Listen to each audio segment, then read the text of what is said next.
Jejak di Balik Kabut. Audiobook novel silat. Cerita, Esa Mintarja. Bab 13. Demikian Bahu Langlang memegang kapaknya, maka Paksi pun telah menggapai tongkatnya pula. Meskipun ternyata ilmu Bahu Langlang yang garang itu tidak setinggi sebagaimana dibayangkannya, namun kapaknya itu nampaknya sangat berbahaya. Jika orang-orang dari Goa Lampin atau orang-orang dari perguruan SAD itu datang kemari, maka Bahu Langlang akan sulit untuk dapat mengatasinya. Berkata Paksi di dalam hatinya. Ternyata Bahu Langlang tidak lebih dari seorang pemimpin perampok yang garang. Tetapi kegarangannya tidak dilandasi dengan ilmu yang tinggi. Sejenak kemudian, maka Bahu Langlang telah menyerang dengan kapaknya yang besar. Menilik ayunan kapaknya itu, maka tenaga Bahu Langlang memang sangat besar. Agaknya dengan tenaganya yang besar serta kegarangan sikap dan keberaniannya, Bahu Langlang menjadi seorang yang ditakuti oleh lingkungannya. Tetapi nampaknya orang-orang dari perguruan-perguruan yang namanya banyak dikenal, Bahu Langlang sama sekali tidak menarik perhatian. Demikianlah, maka dengan tongkatnya Paksi telah melawan ayunan kapak Bahu Langlang yang garang itu. Getaran angin yang menampar tubuh Paksi karena ayunan kapak lawannya, memberikan peringatan kepada Paksi, bahwa tenaga lawannya memang sangat besar. Tetapi jantung Paksi sama sekali tidak tergetar oleh ayunan senjata lawannya itu. Sehingga dengan demikian, maka perlawanan Paksi sama sekali tidak menjadi goyah. Bahkan dengan tongkat kayunya, Paksi dapat menangkis serangan kapak lawannya dengan benturan langsung. Paksi memang yakin bahwa tongkatnya tidak akan patah. Meskipun wujud tongkatnya adalah tongkat kayu, tetapi tongkat itu sudah teruji kekuatannya, sehingga dalam benturan seperti apapun dengan jenis logam apapun, tongkatnya tidak akan patah. Bahu Langlang menjadi semakin heran. Anak itu benar-benar anak ajaib. Pada umurnya yang masih sangat muda, sebagaimana dikatakannya sendiri bahwa umurnya baru 18 tahun, ia sudah memiliki ilmu yang tinggi, yang tidak terjangkau oleh ilmu Bahu Langlang yang namanya ditakuti oleh lingkungannya. Dalam pada itu, kapak Bahu Langlang hampir tidak berdaya sama sekali. Bahkan tongkat Paksi sekali-sekali sudah mulai menggapai tubuh lawannya. Ketika tongkat Paksi berhasil mendorong pundak Bahu Langlang, maka Bahu Langlang itu terdorong beberapa langkah surut. Hampir saja Bahu Langlang kehilangan keseimbangannya. Namun dengan susah payah Bahu Langlang dapat menguasai dirinya sehingga ia tidak jatuh terjerembab. Dalam pada itu, istri utama Bahu Langlang yang melihat keadaan suaminya telah menjadi marah pula. Ternyata istrinya bukan saja seorang yang garang. Tetapi ia juga seorang yang mampu turun ke medan. Karena itu, ketika Bahu Langlang mengalami kesulitan, istrinya yang garang itu telah meloncat ke gelanggang. Di tangannya digenggamnya sebilah pedang. Kita akan membunuhnya bersama-sama. Geram perempuan itu. Paksi meloncat selangkah surut. Dengan nada tinggi ia berkata, "Kita sudah membuat janji, Bahu Langlang." Bahu Langlang memang menjadi bimbang. Tetapi istrinya telah memutar pedangnya sambil berkata, "Jangan ragu-ragu. Janji dengan anak-anak tidak perlu ditepati." Bahu Langlang masih saja bimbang ketika kemudian istrinya itu meloncat menyerang Paksi.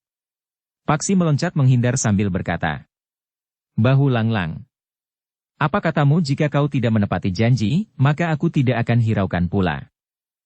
"Persetan dengan janji itu," teriak istrinya. Tetapi sebelum mulutnya terkatup rapat, tongkat Paksi telah terayun menyambar pedang perempuan itu. Tanpa dapat berbuat apa-apa, pedangnya telah terlempar beberapa langkah daripadanya. "Bahu Langlang," berkata Paksi kemudian, "jika kau ingkar janji, maka aku akan membunuh istrimu, membunuhmu dan membunuh siapa saja yang akan menghalangi aku." Bahu Langlang termangu-mangu sejenak. Tetapi ujung tongkat Paksi seakan-akan melekat di dada istrinya. Dengan satu gerakan sederhana, istrinya itu memang akan dapat diselesaikan oleh anak muda itu. Tongkat itu dapat mendorong istrinya, tetapi mengingat kemampuan anak itu, maka tongkat itu akan dapat menghunjam di dada istrinya itu. Istri utama Bahu Langlang yang sudah kehilangan pedangnya itu baru yakin, bahwa anak muda itu memang tidak mungkin dilawannya meskipun ia bertempur bersama suaminya, seorang yang memiliki nama besar di lingkungannya dan ditakuti banyak orang. Dalam pada itu, Paksi pun berkata, "Bahu Langlang, aku ingin memberimu peringatan. Jika kau mencoba berpijak pada nama besarmu, maka dalam waktu yang singkat kau akan binasa. Aku beritahukan kepadamu, bahwa di kaki Gunung Merapi ini sekarang berkumpul orang-orang dari perguruan besar yang berilmu tinggi. Bukan sekedar seorang pemimpin perampok yang merasa dirinya tidak terkalahkan karena dapat membunuh orang-orang tua dan anak-anak yang ketakutan. Atau mencegat penjual dawet atau belantik kuda yang pulang dari pasar. Di daerah ini berkeliaran orang-orang dari perguruan Goa Lampin, orang-orang dari perguruan SAD dan orang-orang perguruan di Alas Tegal Arang. Itu yang sudah aku lihat. Aku tidak tahu, apakah masih ada orang lain yang belum aku ketahui. Nah, camkan itu. Lihat wajahmu di permukaan kolam ikanmu. Kau tidak lebih dari seekor tikus kecil di antara sekelompok serigala yang buas. Bahu Langlang termangu-mangu mendengar kata-kata Paksi itu. Sementara Paksi itu pun berkata, "Ketika aku mendengar namamu, aku kira kau juga seorang yang berilmu tinggi. Tetapi ternyata kau bukan apa-apa. Nah, sekarang tempatkan dirimu di antara segerombolan serigala yang berkeliaran di kaki Gunung Merapi ini. Menurut pendapatku, dalam waktu yang dekat, tentu ada di antara mereka yang datang kepadamu untuk menguji kebesaran namamu." "Apakah kau tidak berbohong, anak muda?" bertanya Bahu Langlang. Darkan tongkatnya, karena ia melihat Bahu Langlang tidak bersenjata. "Buat apa aku berbohong kepadamu? Apalagi setelah aku tahu, siapa sebenarnya kau. Meskipun kau dengan tanpa berkedip membunuh pengikut-pengikutmu sendiri, dan bahkan dengan jantung yang sama sekali tidak tergetar mencambuk seorang perempuan yang tidak berdaya, tetapi kau bukan orang yang pantas aku perhitungkan. Apalagi dalam putaran perburuan pusaka sekarang ini." Bahu Langlang menundukkan kepalanya. Ia harus melihat kenyataan itu. Betapa kecilnya dirinya di hadapan anak muda itu, atau di hadapan orang-orang dari perguruan yang telah disebutnya. Karena itu, maka Bahu Langlang itu pun berkata, "Aku akan menepati janjiku, anak muda. Tetapi aku minta kau mengatakan apa yang sebaiknya aku lakukan sekarang. Bawa Kemuning keluar dan serahkan kepada bibinya." "Aku tahu. Aku akan menyerahkannya kepada bibinya. Tetapi setelah itu, apa yang sebaiknya aku lakukan? Apakah orang-orang dari perguruan besar itu benar-benar akan datang kemari?" "Menurut dugaanku, mereka akan datang." "Apa yang harus aku lakukan?" bertanya Bahu Langlang. "Jangan sebut lagi namamu. Kau harus mengatakan bahwa Bahu Langlang sudah pergi. Yang ada hanyalah orang-orang yang menunggui rumahnya. Beritahu pengikut-pengikutmu, jangan sebut lagi nama Bahu Langlang itu. Kecuali itu, hentikan tingkah lakumu. Kau belum terlambat untuk memperbaiki jalan hidupmu." Bahu Langlang termangu-mangu sejenak. Namun kemudian diamatinya kedua telapak tangannya sambil berdesis. "Tangan ini telah bernoda darah. Berapa orang yang telah aku bunuh? Apakah aku masih pantas untuk mencari jalan baru dalam hidupku? Selagi kau sempat, lakukan. Tetapi jika kau sudah mati, maka kesempatan itu tidak akan pernah kau dapatkan." Bahu Langlang itu mengangguk-angguk. "Baiklah, anak muda, tetapi wawasanmu telah membuka mataku." Demikianlah, maka sejenak kemudian, Paksi telah menarik tongkatnya. Sementara Bahu Langlang pun telah mempersilahkannya kembali naik ke pendapa. Sejenak kemudian, maka Bahu Langlang dan istri utamanya telah membawa seorang gadis ke pendapa itu pula. Seorang gadis yang matanya menjadi pengap. Nampaknya gadis itu tidak berhenti-henti menangis sejak ia berada di rumah itu. Paksi hanya sempat memandang gadis itu sekilas. Tetapi yang sekilas itu telah memberi kesan kepadanya, bahwa gadis itu memang cantik. Kemuning masih saja selalu menunduk. Ia tidak tahu apa yang akan terjadi dengan dirinya. Namun dalam pada itu, dengan suara yang berat, Bahu Langlang itu pun berkata, "Kemuning, aku minta maaf atas perlakuan yang sudah kau alami selama ini di rumahku. Sekarang aku akan menyerahkanmu kepada bibimu. Kau akan bebas. Kami tidak akan menghalangi lagi jika kalian akan pergi ke Kembang Arum. Aku akan mengantarkannya." Desis Paksi. "Kau akan aman di bawah perlindungannya, Kemuning." Kemuning menjadi bingung. Ia merasakan satu suasana yang jauh berbeda. Sikap Bahu Langlang terasa berbeda dengan sikapnya sehari-hari. Meskipun Bahu Langlang selalu bersikap manis kepadanya, tetapi setiap kali Kemuning mendengar desir langkah kakinya, jantungnya serasa akan runtuh dari tangkainya. Tetapi saat itu, sikap Bahu Langlang memang berbeda. Ia merasakan perbedaan sikap itu dan sentuhan yang paling dalam dari tekanan kata-kata Bahu Langlang itu.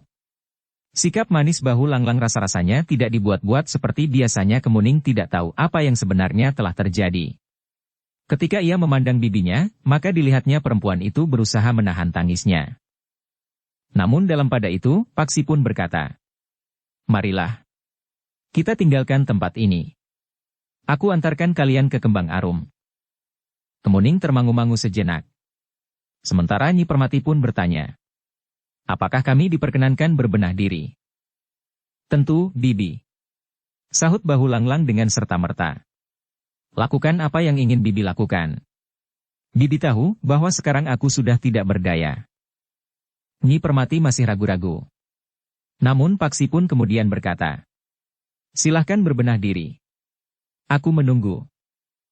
Sejenak kemudian, maka Nyi Permati dan Kemuning pun telah selesai berbenah diri.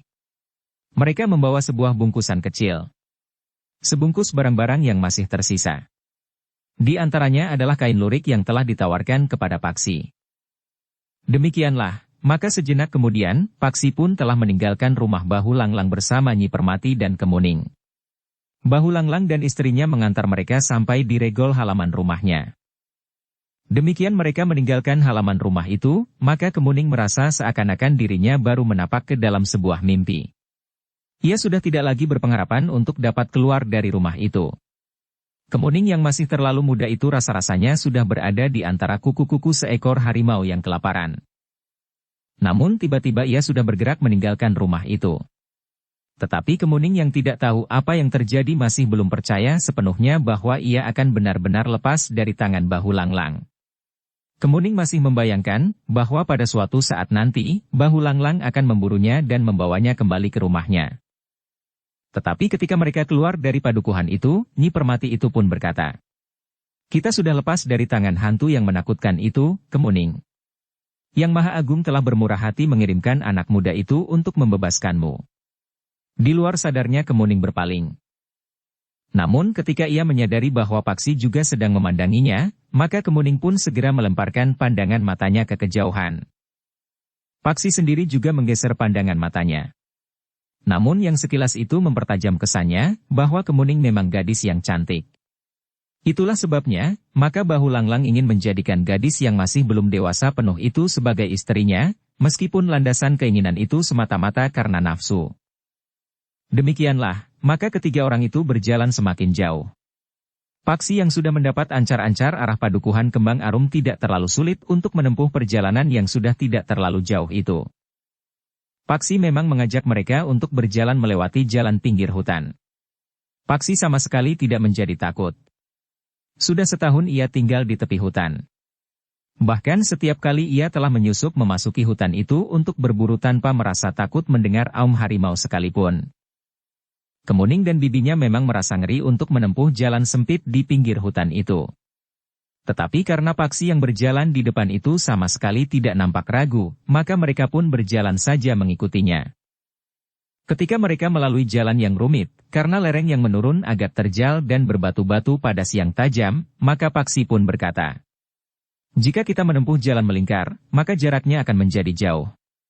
Pedagang kelapa itu tentu membawa pedatinya melewati jalan melingkar itu. Tetapi jaraknya dapat berlipat. Kedua orang perempuan itu tidak menyahut. Dengan susah payah dibantu oleh Paksi, akhirnya keduanya berhasil melewati jalan yang terjal itu. Paksi yang mengetahui bahwa kedua orang perempuan itu menjadi letih, telah mengajak mereka untuk beristirahat sejenak. Namun kemudian mereka pun melanjutkan perjalanan mereka kembali. Ketika mereka melewati sebuah sumber air kecil yang jernih, maka mereka pun telah berhenti untuk minum beberapa teguk untuk melepaskan haus mereka. Demikianlah, maka Nyi Permati dan Kemuning telah menempuh sebuah perjalanan yang berat. Tetapi mereka memang sudah berniat melakukannya. Bahkan sebelumnya mereka juga sudah menempuh jalan yang panjang pula sebelum mereka jatuh ke tangan Bahu Langlang. Namun ketika senja turun, mereka masih belum memasuki padukuhan Kembang Arum. Tetapi mereka masih sempat bertanya kepada seseorang yang pulang dari sawahnya, tentang letak padukuhan itu. "Sudah tidak jauh lagi, anak muda. Jika jalan ini nanti menyilang sebuah sungai kecil, maka berantara 2 bulak lagi, kalian akan sampai. Apakah kami akan sampai ke padukuhan itu Ayah Sepi Bocah atau bahkan sebelumnya, bertanya Paksi pula. Tergantung sekali kepada kecepatan jalan kalian. Petani itu tersenyum. Paksi pun tersenyum pula. Katanya, Kisanak benar. Kau berjalan dengan 2 orang perempuan yang tentu tidak akan dapat berjalan secepat jika kau sendiri. Berkata petani itu. Kau dapat bertanya kepada para peronda. Hampir di setiap padukuhan terdapat setidak-tidaknya sebuah gardu ronda di dekat Banjar. Mudah-mudahan di Kembang Arum gardu itu terisi setiap malam. Atau mungkin sekali para peronda itu berada di Banjar itu sendiri. Terima kasih, Kisanak. Paksi mengulang. Demikianlah, maka Paksi pun telah melanjutkan perjalanannya bersama Nyi Permati dan Kemuning. Seperti yang dikatakan oleh petani yang pulang dari sawahnya itu, maka beberapa saat kemudian mereka bertiga telah melintasi sebuah sungai. Dengan demikian, maka mereka tinggal menempuh perjalanan 2 bulak lagi untuk sampai ke padukuhan Kembang Arum. Sebenarnya aku pernah pergi ke Kembang Arum, berkata Nyi Permati. Tetapi sudah terlalu lama. Agaknya aku sudah sulit untuk mengingatnya. Bahkan jalan menuju ke padukuhan itu pun aku sudah lupa, sehingga kami tersesat. Jadi Bibi sudah pernah ke Kembang Arum, bertanya Paksi. Ya, Ger. Tetapi aku memang sulit untuk mengingat sesuatu. Juga jalan ke Kembang Arum. Ketika aku berangkat mengantar Kemuning, aku kira aku dapat mengenali jalan-jalannya kembali. Tetapi ternyata tidak. Bahkan kami telah tersesat ke sarang serigala itu. Bersyukurlah kami, bahwa Yang Maha Agung masih berbelas kasihan, sehingga aku telah bertemu dengan Angger di pasar itu. Paksi mengangguk-angguk. Tetapi ia tidak bertanya lagi. Bertiga mereka berjalan menyusuri bulak di gelapnya malam. Nyi Permati dan Kemuning memang tidak dapat berjalan secepat Paksi. Karena itu, maka Paksi harus menyesuaikan diri. Berjalan lamban sekali. Namun akhirnya 2 bulak itu pun telah mereka lampaui. Tetapi mereka juga sudah melampaui Wayah Sepi Bocah. Pada Wayah Sepi Uwong, mereka telah memasuki sebuah padukuhan yang mereka duga adalah padukuhan Kembang Arum. Namun tiba-tiba Nyi Permati berkata, "Ya, kita telah sampai. Aku ingat tugu yang ada di dekat regol itu. Tugu itu pernah aku lihat ketika aku datang kemari waktu itu. Tugu yang dibuat dari batu itu memang sangat menarik perhatian, karena jarang sekali ada padukuhan yang mempunyai ciri seperti itu." Tiba-tiba saja Kemuning pun bertanya, "Jadi, kita benar-benar sampai ke Kembang Arum?" "Ya, Kemuning. Kita sudah sampai di padukuhan Kembang Arum. Yang Maha Agung telah menuntun perjalanan kita." Kemuning itu pun tiba-tiba saja telah memeluk bibinya. Ia tidak dapat menahan tangisnya. Sambil terisak ia berkata, "Aku hampir tidak percaya Bibi. Semua harapanku seakan-akan telah pupus."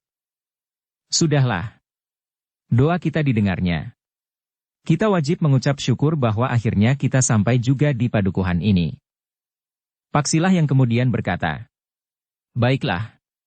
Marilah kita berjalan terus. Kita baru menemukan padukuhan Kembang Arum. Kita masih harus menemukan rumah orang yang Bibi cari. Setelah sampai di sini, mudah-mudahan aku dapat mengingat letak rumah itu, Ger. Marilah kita coba." Ajak Paksi.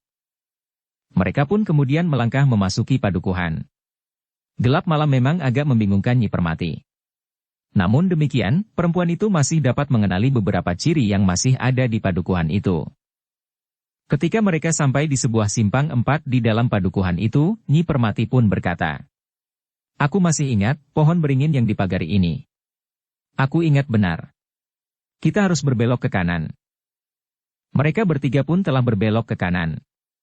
Jalan menjadi lebih kecil dari jalan yang mereka lalui semula. Namun Nyi Permati semakin mengenali lingkungan di sekitarnya meskipun gelap malam rasa-rasanya menjadi semakin pekat di dalam padukuhan. Tetapi beberapa oncor yang ada di regol-regol halaman membantu Nyi Permati mengamati jalan yang dilaluinya itu. Ketika mereka sampai di sebuah regol halaman rumah yang terhitung besar dan berhalaman cukup luas, Nyi Permati itu berhenti. Di sebelah regol terdapat sebuah gendi berisi air. Sebuah siur tergantung pada sebuah patok di dekat gendi itu. Ketika ia mengunjungi rumah saudaranya beberapa tahun yang lalu, ia juga melihat sebuah gentong air di dekat regol halaman. Beberapa saat ia mengingat-ingat. Namun kemudian katanya, "Aku yakin bahwa rumah inilah rumah pamanmu, Kemuning." "Bibi benar-benar yakin?" bertanya Kemuning. "Ya, aku yakin. Rasa-rasanya aku memang mengenali lingkungan ini, karena aku berada di sini agak lama waktu itu." Ketika Kemuning nampak ragu-ragu, bibinya berkata, "Semuanya belum berubah, Kemuning.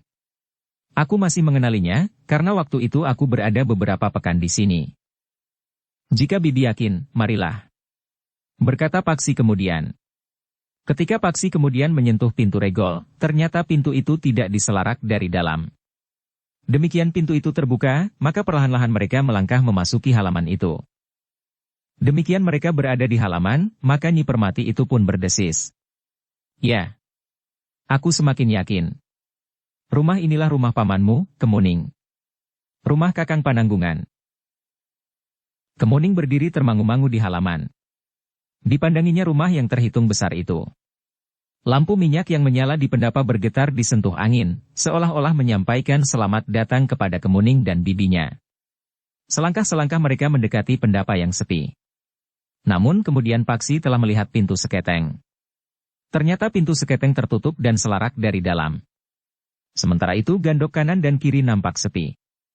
"Jika demikian, bibi harus mengetuk pintu peringgitan," berkata Paksi. Nyi Permati mengangguk kecil. Namun ketika kakinya menyentuh tangga pendapa, perempuan itu nampak menjadi ragu. Kemuning berdiri termangu-mangu. Tetapi ia tidak mengatakan sesuatu. Namun akhirnya Nyi Permati itu telah memaksa diri naik ke pendapa dan melangkah ke peringgitan. Perlahan-lahan Nyi Permati mengetuk pintu peringgitan itu. Sejenak Nyi Permati menunggu. Karena agaknya belum seorang pun yang mendengarnya, maka Nyi Permati telah mengulanginya kembali. Baru kemudian terdengar suara seseorang dari dalam. "Siapa di luar?" "Aku," jawab Nyi Permati. "Aku siapa?" "Permati." "Permati," terdengar suara itu menghentak. Nampaknya orang di dalam rumah itu terkejut mendengar nama Permati. "Kau benar Permati?" bertanya orang yang di dalam. Nyi Permati pun mengenali suara itu. Dengan suara bergetar ia menjawab, "Iya, Kakang. Aku Permati." Terdengar langkah tergesa-gesa. Tidak hanya seorang, tetapi dua orang.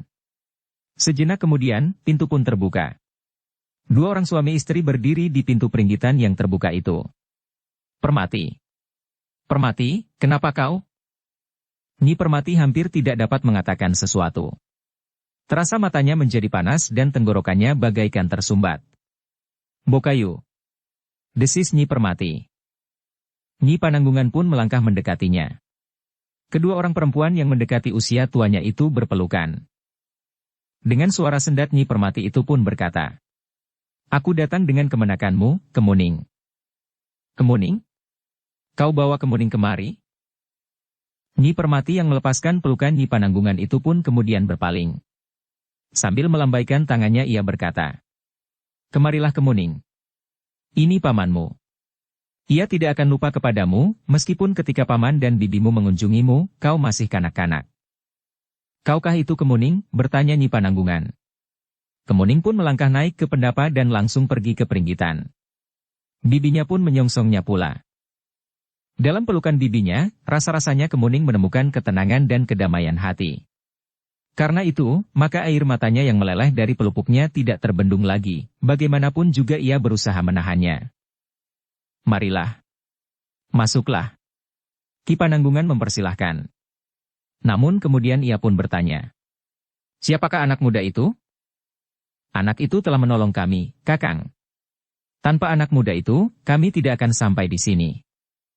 Ki Pananggungan memandang Paksi dengan tajamnya. Namun kemudian katanya, "Jika demikian, marilah. Naiklah anak muda."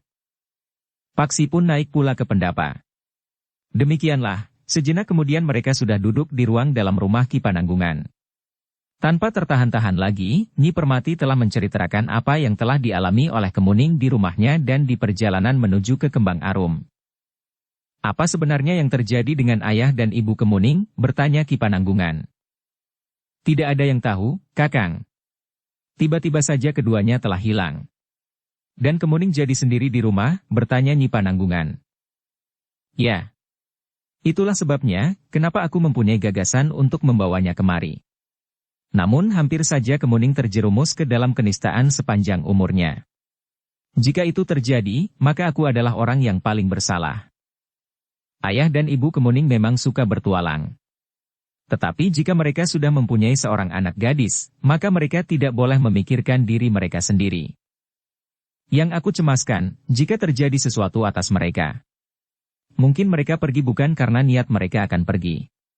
Tetapi ada sesuatu yang memaksa mereka. Jika hal itu tidak membahayakan mereka, syukurlah.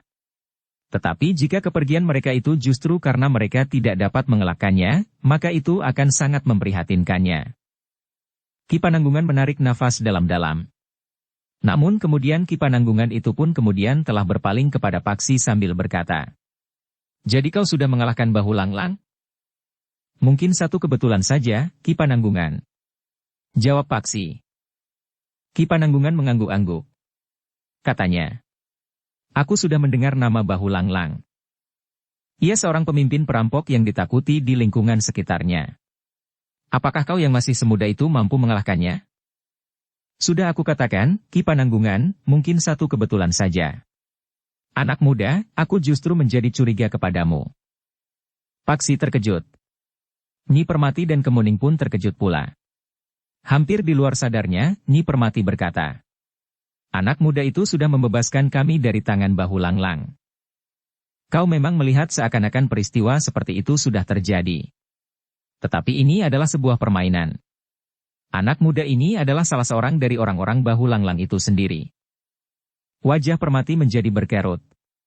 Namun ia pun bertanya, "Lalu, apakah keuntungannya dengan permainan itu?"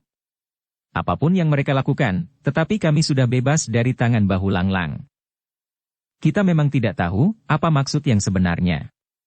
Tetapi aku menjadi tidak percaya kepada anak ini bahwa ia telah dapat mengalahkan Bahu Langlang." Paksi menjadi bingung. Demikian pula Nyi Permati dan Kemuning. "Anak muda," berkata Ki Pananggungan sambil berdiri dan melangkah ke pintu. Kemudian Ki Pananggungan itu pun telah membuka pintu itu sambil berkata, "Pergilah. Katakan kepada Bahu Langlang, jika ia ingin mengambil Kemuning, maka ia harus melangkahi mayatku lebih dahulu." Paksi benar-benar tidak mengerti. Namun demikian ia pun telah bangkit pula sambil berkata, "Ki Pananggungan, aku tidak berkeberatan sama sekali jika aku harus pergi. Tetapi aku masih ingin menjelaskan bahwa aku tidak mempunyai niat buruk, apalagi merupakan sebuah permainan yang digerakkan oleh Bahu Langlang itu sendiri. Pergilah. Gerak bibirmu membuat darahku menjadi panas. Bau nafasmu membuat aku mual." Telinga Paksi menjadi panas. Tetapi ketika ia berpaling kepada Nyi Permati dan Kemuning, maka ia pun menarik nafas dalam-dalam. Paksi mencoba untuk menenangkan perasaannya yang bergejolak di dadanya. Dengan nada rendah, Paksi pun kemudian berkata, "Baiklah. Aku mohon diri, Ki Pananggungan." Lalu katanya, "Aku mohon diri Bibi dan juga kau Kemuning. Aku mohon maaf jika kalian juga menganggap aku bersalah. Sudahlah, pergilah. Jangan terlalu banyak bicara." Paksi pun kemudian melangkah keluar pintu. Ki Pananggungan bergeser mundur selangkah. Sementara itu Nyi Permati dan Kemuning menjadi kebingungan. Bahkan Nyi Pananggungan pun terheran-heran melihat sikap suaminya. Tetapi ternyata kemarahan Ki Pananggungan tidak terhenti sampai sekian. Ketika kemudian Paksi turun ke halaman, Ki Pananggungan justru telah menyusulnya sambil berkata, "Anak muda, kau kira kau dapat pergi begitu saja?" Paksi berhenti melangkah. Ia mundur setapak ketika Ki Pananggungan itu menyusulnya turun ke halaman. "Aku tidak tahu maksud Ki Pananggungan. Kau adalah anak buah Bahu Langlang yang ganas itu. Kau telah melakukan satu permainan yang tidak aku ketahui maksudnya. Nah, sekarang, untuk apa kau berpura-pura dapat mengalahkan Bahu Langlang dan kemudian membawa Kemuning kemari? Apakah dengan demikian kau mendapat tugas dari Bahu Langlang untuk mengetahui rumahku, sehingga pada suatu saat ia akan datang untuk merampok kemuning dan seluruh harta bendaku, karena Bahu Langlang mengetahui bahwa aku adalah seorang yang kaya. Ki Pananggungan, berkata Paksi kemudian. Kenapa Ki Pananggungan berprasangka demikian buruknya kepadaku? Seandainya saja aku menolong kemuning, tetapi aku tidak menyesal. Aku sudah merasa puas bahwa aku telah berhasil membebaskan gadis itu dari penderitaan yang berkepanjangan. Jangan mengigau, potong Ki Pananggungan. Sekarang katakan, untuk apa sebenarnya kau antarkan kemuning kemari? Ki Pananggungan, sahut Paksi. Aku tidak akan dapat menjawab pertanyaanmu. Setan kau anak muda. Aku tahu bahwa tongkat itu adalah senjatamu. Tetapi itu sama sekali tidak menggetarkan aku. Sekarang kau boleh pilih. Kau jawab pertanyaanku, atau kau tidak akan pernah keluar dari halaman rumahku. Aku tidak akan memilih, Ki Pananggungan. Jawab Paksi. Tetapi sudah tentu aku tidak akan melepaskan nyawaku begitu saja. Seandainya aku harus mati di sini, biarlah aku mati dalam mempertahankan hidupku ini. Bagus, sahut Ki Pananggungan. Bersiaplah. Pakailah tongkatmu. Aku akan memakai senjataku. Paksi menjadi berdebar-debar. Ia tidak pasti, apakah yang telah terjadi.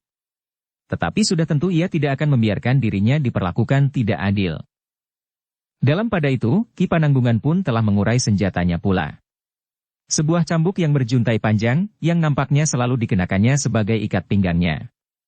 Bahkan ketika ia tidur sekalipun. Nyi Pananggungan, Nyi Permati dan Kemuning pun telah berdiri di pendapa pula. Mereka menjadi sangat tegang. Lebih-lebih Nyi Permati. Ia tahu benar bahwa Paksi tidak bersalah. Tetapi ia harus menghadapi Ki Pananggungan, seorang yang diketahui memiliki ilmu yang tinggi. Tetapi mereka tidak dapat berbuat sesuatu. Mereka hanya dapat menyaksikan apa yang bakal terjadi dengan jantung yang berdebar-debar. Demikianlah, maka sejenak kemudian, cambuk Ki Pananggungan pun mulai bergetar. Satu ledakan yang tidak terlalu keras telah terdengar. Sementara itu, Ki Pananggungan itu pun berkata, "Aku tidak ingin membangunkan tetangga-tetanggaku karena ledakan cambukku ini." Namun telinga Paksi yang mendengar ledakan itu, serta jantung Paksi yang tersentuh getarannya, merasakan bahwa ledakan yang lunak itu justru mengandung tenaga yang sangat tinggi. Karena itu, maka ia pun berkata, "Kau tidak usah mengelabuhi aku, Ki Pananggungan." "Mengelabuhi apa?" bertanya Ki Pananggungan. Ledakan cambuk Ki Pananggungan bukan sekedar agar tidak membangunkan tetangga-tetangga. Wajah Ki Pananggungan berkerut. Hampir di luar sadarnya ia berdesis. "Jadi kau dapat menangkap getar ilmu cambukku?" Paksi tidak menjawab. Tetapi ia sudah siap menghadapi Ki Pananggungan betapapun tinggi ilmu orang itu. Ki Pananggungan pun kemudian telah mulai menyerang dengan cambuk itu tetapi tidak menggapainya. Bahkan Paksi pun sempat meloncat maju pula sambil menjulurkan tongkatnya. Ki Pananggungan seakan-akan memang menunggu. Dengan cepat, Ki Pananggungan telah menghentakkan cambuknya sehingga juntainya telah membelit tongkat Paksi. Dengan serta-merta Ki Pananggungan menarik cambuknya untuk merenggut tongkat anak muda itu. Tetapi Ki Pananggungan terkejut. Tongkat itu tidak terlepas dari tangan Paksi. Anak muda itu pun seakan-akan tidak goyah oleh tarikannya. Untuk beberapa saat mereka mengadu tenaga. Keduanya pun telah mulai mengerahkan kekuatan mereka, bahkan mulai merambah ke tenaga dalam mereka masing-masing. Ki Pananggungan benar-benar menjadi heran. Anak muda itu mempunyai kekuatan dan tenaga dalam yang sangat besar. Ki Pananggungan tidak mampu merenggut tongkat di tangan Paksi, meskipun Paksi yang berusaha untuk menghentakkan cambuk Ki Pananggungan juga tidak berhasil. Namun Ki Pananggungan dengan kemampuan ilmu cambuknya terpaksa mengurai belitan ujung cambuknya pada tongkat Paksi, karena Ki Pananggungan tidak yakin bahwa ia akan dapat merampas tongkat itu. Selanjutnya, Ki Pananggungan pun telah menyerang Paksi dengan hentakan-hentakan cambuk sendal pancing. Namun kemudian juntai cambuk itu telah menebas mendatar dengan derasnya. Bahkan kemudian juntai cambuk itu mampu terjulur lurus menikam seperti ujung sebatang tombak. Paksi pun menyadari, Ki Pananggungan adalah seorang yang berilmu tinggi. Tidak seperti Bahu Langlang yang garang tetapi tidak mempunyai landasan yang cukup meyakinkan. Karena itulah, maka perkelahian itu menjadi semakin seru. Tongkat Paksi berputaran dengan cepat. Namun sekali-sekali tongkat itu juga terjulur menyerang ke arah jantung. Ujung cambuk Ki Pananggungan rasa-rasanya bergerak semakin cepat pula. Tetapi tongkat Paksi pun menjadi semakin berbahaya pula bagi lawannya. Dalam pada itu, Paksi dengan serta-merta telah meloncat mengambil jarak ketika terasa lengannya menjadi panas. Ternyata ujung cambuk Ki Pananggungan itu telah menyengat kulitnya. Meskipun tidak terlalu dalam, tetapi Paksi sudah terluka karenanya. Paksi memandang Ki Pananggungan dengan sorot mata yang membara. Di dalam hatinya ia pun berkata, "Apa sebenarnya yang dikehendaki orang ini? Tetapi ia sudah benar-benar melukai lenganku. Aku tidak peduli lagi apa yang sebenarnya dikehendaki." Dengan demikian, maka Paksi pun telah menghentakkan kemampuannya pula. Sementara itu, terasa seakan-akan ujung cambuk Ki Pananggungan terdengar berdesing di telinganya. Namun tongkatnya pun sekali-sekali telah menyentuh pakaian Ki Pananggungan pula. Bahkan ketika ujung cambuk Ki Pananggungan menggapai lambungnya, Paksi sempat meloncat menyamping. Tetapi demikian ujung cambuk itu terayun lewat, maka Paksi pun segera meloncat dengan cepatnya sambil menjulurkan tongkatnya. Ki Pananggungan berusaha untuk menghindar dengan memiringkan tubuhnya. Tetapi Ki Pananggungan ternyata telah terlambat. Meskipun ujung tongkat Paksi tidak mengenai dadanya, tetapi ujung tongkat itu telah mendorong bahunya. Ki Pananggungan berdesah tertahan. Selangkah ia terdorong surut. Namun Ki Pananggungan justru telah meloncat surut beberapa langkah untuk mengambil jarak. Tetapi Paksi tidak memberinya kesempatan. Dengan tangkasnya ia meloncat memburu. Tongkatnya sesekali berputar. Namun kemudian terjulur mengarah lambung. Pertempuran berikutnya menjadi semakin sengit. Keduanya telah menapak pada tataran ilmu tertinggi mereka. Cambuk Ki Pananggungan menggeliat dengan cepat, sementara tongkat Paksi berputar seperti baling-baling. Namun Ki Pananggungan tidak pernah berhasil merampas tongkat Paksi itu. Namun pengalaman dan kematangan sikap Ki Pananggungan ternyata ikut menentukan keseimbangan dari pertempuran itu. Ketika mereka benar-benar sudah sampai ke puncak, maka ternyata bahwa Paksi kadang-kadang masih terhambat oleh kelambatannya mengambil sikap. Dalam pertempuran yang keras dan cepat itu, setiap kejap dapat menentukan kelanjutannya. Kelambatan Paksi mengambil sikap dalam perkelahian itu, kadang-kadang sangat merugikannya. Lawannya memanfaatkan setiap keadaan sebaik-baiknya untuk mendesaknya. Bahkan kemudian sekali lagi ujung cambuk Ki Pananggungan telah menggores pundaknya. Paksi yang menjadi sangat marah itu masih sempat membuat pertimbangan. Ia yakin bahwa sulit baginya untuk dapat mengalahkan lawannya.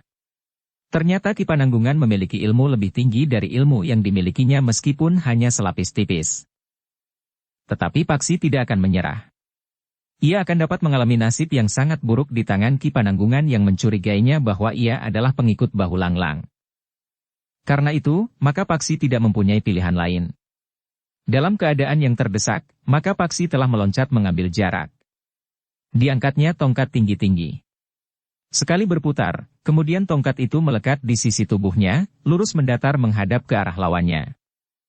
Tangan kirinya yang menyilang dadanya menggenggam tongkatnya pada sisi kanan tubuhnya, sementara tangan kanannya menggenggam tongkatnya lebih ke depan. Paksi memang belum pernah mengeterapkan ilmu puncak yang disalurkan lewat tongkatnya. Tetapi ia pernah mendapatkan petunjuk dari Ki Marta Brewok yang kemudian dikembangkannya menurut ketajaman penalarannya. Dalam keadaan yang rumit dan mendesak itu, unsur gerak yang siap mengungkapkan ilmunya itu seakan-akan telah hadir dengan sendirinya, seakan-akan tangan dan kakinya yang sedikit merendah pada lututnya itu, tiba-tiba saja telah bergerak sesuai dengan seharusnya yang dilakukan. Tetapi satu hal yang dalam keadaan gawat itu tidak sempat diingatnya, Paksi memang pernah melihat lukisan di dinding gua itu, unsur geraknya sebagaimana dilakukannya itu. Ki Pananggungan yang melihat sikap Paksi itu terkejut. Tiba-tiba ia pun meloncat surut untuk mengambil jarak. Sebelum Paksi melepaskan serangan yang dilandasi dengan ilmu pamungkasnya, maka Ki Pananggungan itu pun berkata, "Tahan anak muda. Berhentilah. Jangan kau lanjutkan ungkapan ilmumu itu." Paksi yang sudah siap untuk meloncat menyerang, memang menjadi tertegun karenanya. Tetapi ia tetap bersiap untuk meloncat menyerang dengan landasan ilmu puncaknya itu. Kenapa Ki Pananggungan mencegah aku? Apakah Ki Pananggungan menganggap bahwa tidak sepantasnya aku mempergunakan ilmu puncak yang aku miliki meskipun aku sudah terdesak dan tidak mungkin lagi bertahan tanpa landasan ilmu puncak ini? Sabarlah, anak muda. Suara Ki Pananggungan telah berubah. Kau memang anak muda yang luar biasa. Aku sama sekali tidak mengira bahwa kau telah berdiri di atas tataran ilmu yang demikian dahsyatnya. Bahkan kau telah mampu melandasi ilmumu dengan puncak ilmu yang sangat berbahaya. Tetapi puncak ilmumu itu tidak hanya berbahaya bagi lawanmu. Landasan puncak ilmumu itu masih dapat membahayakan dirimu sendiri. Kenapa?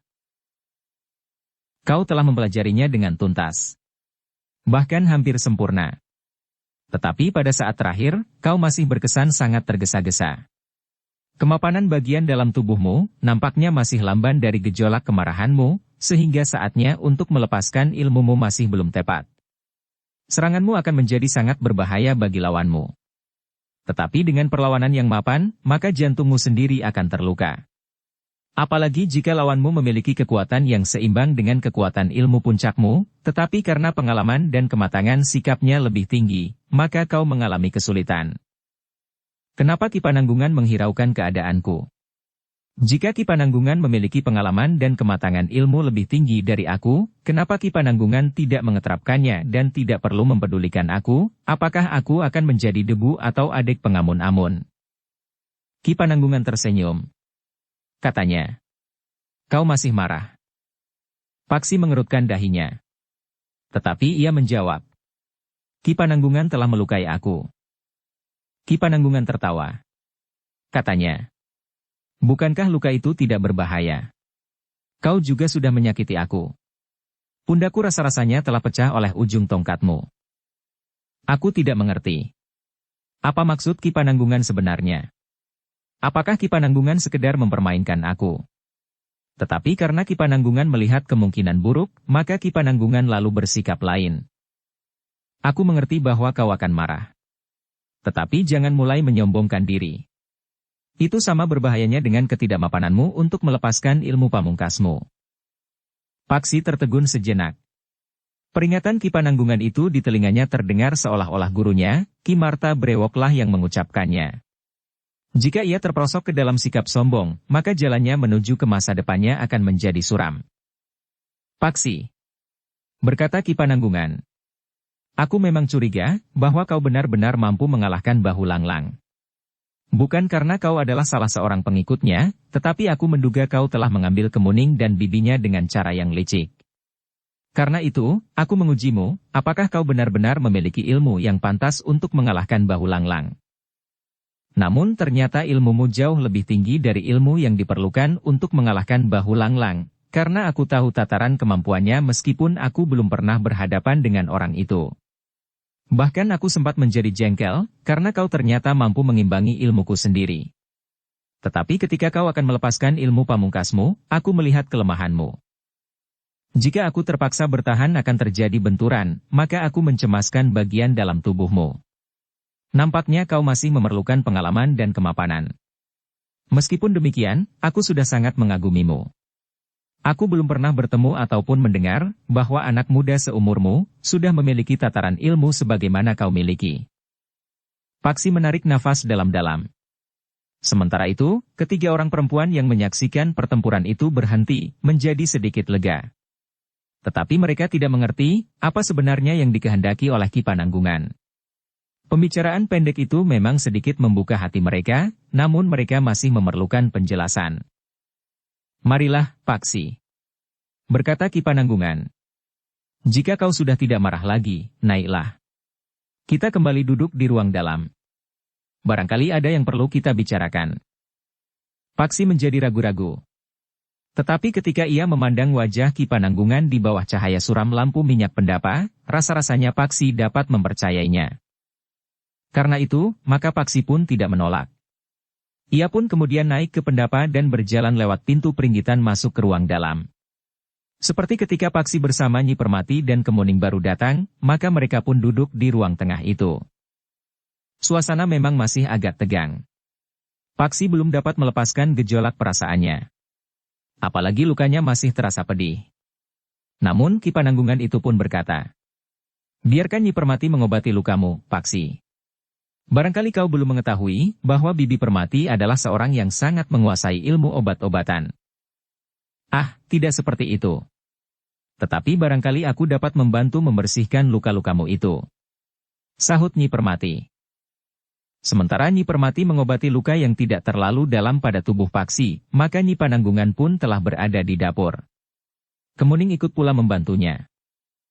Nyi Pananggungan telah menghidangkan minuman hangat dan makanan seadanya. Sayur yang dingin telah dihangatkan. Sementara itu, beberapa butir telur di petarangan telah digoreng pula. Setelah makan, Ki Pananggungan telah mempersilahkan tamu-tamunya untuk beristirahat. Kepada Paksi, Ki Pananggungan itu pun berkata, "Besok sajalah kau bercerita tentang macam-macam hal. Sekarang beristirahatlah. Kau dapat tidur di Gandok." Paksi kemudian telah diantar sendiri oleh Ki Pananggungan ke Gandok, setelah membersihkan dirinya di Pakiwan. Tetapi malam tinggal sejengkal. Demikian Paksi berbaring, maka terdengar suara ayam jantan berkokok menyambut fajar. Paksi tidak sempat tidur malam itu. Beberapa saat kemudian, ia pun harus bangkit dari pembaringannya pula. Ketika matahari terbit, Ki Pananggungan telah menyiapkan sepasang lembu dan bajaknya. Pagi itu ia akan pergi ke sawah untuk menyelesaikan pekerjaannya yang tersisa sedikit kemarin. Seterusnya ia tinggal meratakan sawahnya dengan garu esok pagi sebelum lusa mulai ditanami padi. Paksi yang juga sudah berbenah diri mendekati Ki Pananggungan sambil bertanya. "Ki Pananggungan melakukan kerja di sawah itu sendiri?" "Aku mengerjakan sawah yang sekeping di luar padukuhan ini. Sementara sawahku yang ada di sebelah tanggul sungai itu dikerjakan oleh orang-orang kepercayaanku. Mereka adalah pekerja-pekerja yang baik, teliti dan jujur." "Apakah aku diperkenankan ikut ke sawah?" bertanya Paksi. "Aku tidak lama berada di sawah. Aku tinggal menyelesaikan pekerjaanku kemarin yang tersisa, nanti aku segera kembali dan kita mempunyai banyak waktu untuk berbicara. Kecuali itu, apakah kau yakin bahwa Bahu Langlang benar-benar melepaskan Kemuning?" Wajah Paksi berkerut. Tetapi menurut perhitungannya Bahu Langlang tidak akan berani lagi mengejarnya, karena apapun yang dilakukan oleh Bahu Langlang, namun ia akan dapat mengalahkannya. Namun Ki Pananggungan itu pun kemudian berkata, "Ingat Paksi, Bahu Langlang tidak sendiri. Ia mempunyai sebuah kelompok yang merasa terikat menjadi satu. Kecuali itu, Bahu Langlang juga mempunyai banyak kawan. Mungkin ia masih berniat untuk mengambil Kemuning. Karena itu, aku atau kau sebaiknya tinggal di rumah." Paksi mengerti maksud Ki Pananggungan. Karena itu, maka katanya, "Baiklah, Ki Pananggungan. Aku akan berada di rumah." Demikianlah, maka sejenak kemudian, halaman rumahnya sambil membawa Paksi pun telah naik ke serambi Gandok. Ki Pananggungan pun telah meninggalkan bajak dan sepasang lembu. Sementara Paksi pun kemudian duduk di atas sebuah amben yang panjang. Dalam kesendiriannya, Paksi sempat merenungi sikap Ki Pananggungan. Ternyata Ki Pananggungan adalah seorang yang berilmu tinggi. Tetapi dalam wujudnya sehari-hari sama sekali tidak ditampakkannya. Pada saat ia memanggul bajak dan menggiring sepasang lembu, Ki Pananggungan benar-benar nampak sebagai seorang petani kebanyakan. Apakah orang di sekitar tempat ini tidak tahu bahwa Ki Pananggungan adalah seorang yang berilmu tinggi? Padahal Ki Pananggungan sudah tinggal di sini bertahun-tahun. Bertanya Paksi dalam hatinya. Tetapi Paksi tidak ingin duduk merenung di serambi Gandok itu. Ia pun kemudian pergi ke Pakiwan. Menimba air untuk mengisi jambangan. Seorang pembantu laki-laki di rumah Ki Pananggungan itu mendekatinya sambil berkata, "Sudahlah, anak muda. Biarlah nanti aku yang melakukannya." Tetapi Paksi tersenyum sambil berkata, "Tidak apa-apa, Kisanak. Aku sudah terbiasa melakukannya." Pembantu laki-laki itu tidak dapat mencegahnya. Bahkan ketika kemudian Paksi melihatnya membelah kayu, setelah Paksi selesai mengisi jambangan di Pakiwan, telah mendekatinya pula. Katanya, "Apakah masih ada kapak sebuah lagi?" Orang itu termangu-mangu. Sementara itu sambil tersenyum Paksi mengambil kapak di tangan orang itu. "Kau cari kapak yang lain." Orang itu tidak sempat mencegahnya. Ketika kemudian Paksi mengayunkan kapak itu untuk membelah kayu, maka orang itu memang harus mencari kapak yang lain. Ia tidak sekedar menonton Paksi membelah kayu bakar itu sendiri, sementara kayu itu masih seonggok. Namun ketika mereka bersama-sama membelah balok-balok kayu sebatang pohon kayu yang tumbuh di sudut kebun belakang yang ditebang 2 hari sebelumnya, orang itu menjadi heran. Orang itu tidak menyangka bahwa Paksi dapat melakukan jauh lebih baik dan lebih cepat dari yang dilakukannya. Kau nampak sudah terbiasa membelah kayu balok, anak muda. Berkata orang itu. Pamanku seorang belandong kayu, Kisanak. Meskipun tidak selalu, aku sering membantunya jika satu dua orang membantunya berhalangan. Orang itu mengangguk-angguk sambil berdesis. Pantas hasil kerjamu 2 kali lipat dari hasil kerjaku, anak muda. Paksi tersenyum. Tetapi ia tidak menjawab lagi. Tangannya sajalah yang bergerak mengangkat kapak itu tinggi-tinggi.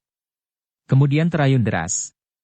Tajam kapaknya itu mengunjam ke tengah-tengah balok kayu dan kemudian membelahnya. Di tengah hari, keduanya berhenti. Pembantu di rumah Ki Pananggungan itu berkata, "Tidak baik bekerja saat matahari tepat di atas kepala kita. Kita harus beristirahat barang sebentar." Paksi memang beristirahat. Keduanya duduk di bawah rumpun bambu yang rimbun.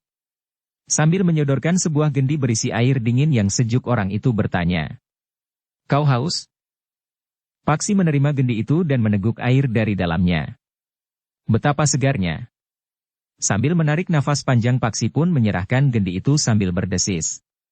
"Aku memang halus sekali." Paksi kemudian duduk bersandar sebatang pohon. Angin membuatnya agak mengantuk, justru karena semalam memejamkan matanya sama sekali. Yang semilir lembut Paksi hampir tidak, tetapi ketika matanya menjadi redup, ia mendengar suara memanggilnya. "Kakang Paksi." Paksi berpaling. Dilihatnya Kemuning berdiri termangu-mangu beberapa langkah daripadanya. "Oh," desah Paksi sambil bangkit dengan tergesa-gesa. "Paman sudah pulang dari sawah." "Paman memanggil Kakang." Paksi mengangguk kecil. Katanya, "Baik Kemuning. Aku akan menemuinya. Paman ada di Pringgitan." Ketika Kemuning kemudian meninggalkannya, maka Paksi pun membenahi baju dan kainnya, keringatnya sudah mulai kering.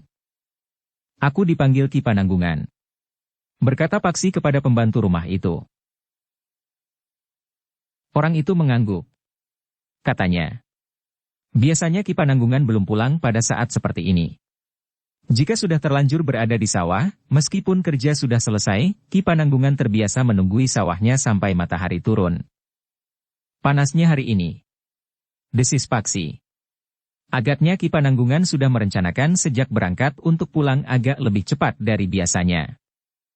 "Ya," berkata orang itu. "Tidak ada orang yang membawa makan dan minum ke sawah." Paksi tidak berbicara lagi. Ia pun kemudian melangkah menuju ke pakiwan. Setelah mencuci kaki dan tangannya, maka Paksi pun langsung pergi ke Pringgitan menemui Ki Pananggungan yang telah duduk lebih dahulu. 2 buah mangkuk minuman ternyata sudah terhidang. Bahkan beberapa potong makanan. "Aku sengaja pulang lebih awal," berkata Ki Pananggungan. "Sisa kerja kemarin itu sudah selesai. Bahkan aku sempat memandikan sepasang lembu itu di sungai." Ki Pananggungan melakukan semuanya itu sendiri? "Ya.